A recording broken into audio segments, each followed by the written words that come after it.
Sebagai warga Indonesia, gua nggak rela pidato yang hampir 2 jam lebih dipotong lalu dimanfaatkan dibuat untuk mengadu domba dan memecah belah. Pagi tadi di hadapan seluruh MPR, DPR, dan DPD, Presiden Prabowo berdiri dan melaporkan capaian 21 bulan memimpin di Indonesia. Dan yang beliau sampaikan bukan cuma janji baru, tapi hasil kerja yang bisa dicek dan dilihat secara faktanya. Saya dengerin video itu dan saya bikin rangkuman ini untuk saya share ke teman-teman semuanya. Per 1 Juli 2026, Indonesia sudah resmi berhenti impor solar untuk yang pertama kalinya dalam sejarah.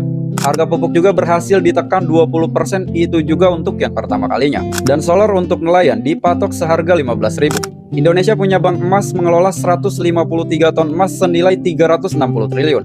Kita nggak akan lagi memberikan emas kita mentah-mentah dan dijadikan bahan yang lebih bernilai di luar negeri sana. PT DESI dalam 1 bulan 13 hari mengumpulkan devisa kurang lebih sekitar 10,5 miliar US dollar.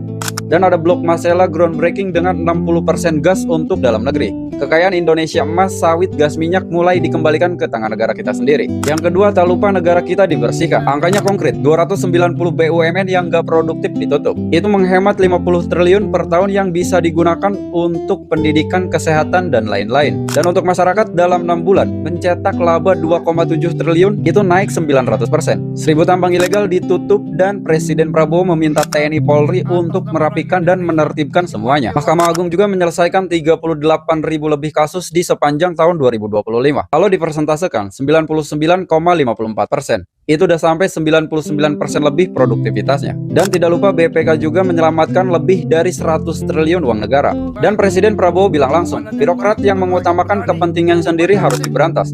Saya setuju banget sama ini. Pemimpin yang baik harus berani menertibkan bahkan orang terdekatnya sekalipun. Dan yang ketiga yang paling gua suka, beliau sangat konsisten melihat rakyat kita. Rakyat yang paling membutuhkan. Rakyat kecil di luaran sana. 62 juta anak mendapatkan manfaat dari program makan bergizi gratis.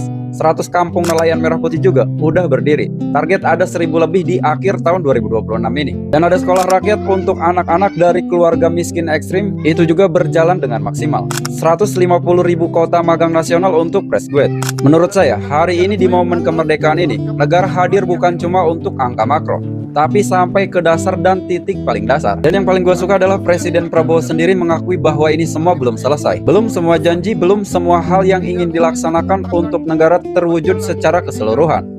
Tantangannya masih ada, dan mari kita sama-sama kawal itu semua. Tapi gue perlu apresiasi bahwasanya kejujuran itu justru yang membuat ini semakin berbeda. Bukan pidato yang kosong, tapi sebuah laporan kerja yang jujur dengan data yang bisa dicek oleh seluruh rakyat Indonesia. 21 bulan bukan omong kosong. Dan kalian bisa lihat faktanya sendiri. Mari sama-sama kita jaga Indonesia. Dengan momen kemerdekaan ini, kita saling merawat satu sama lain. Persatuan dan kesatuan itu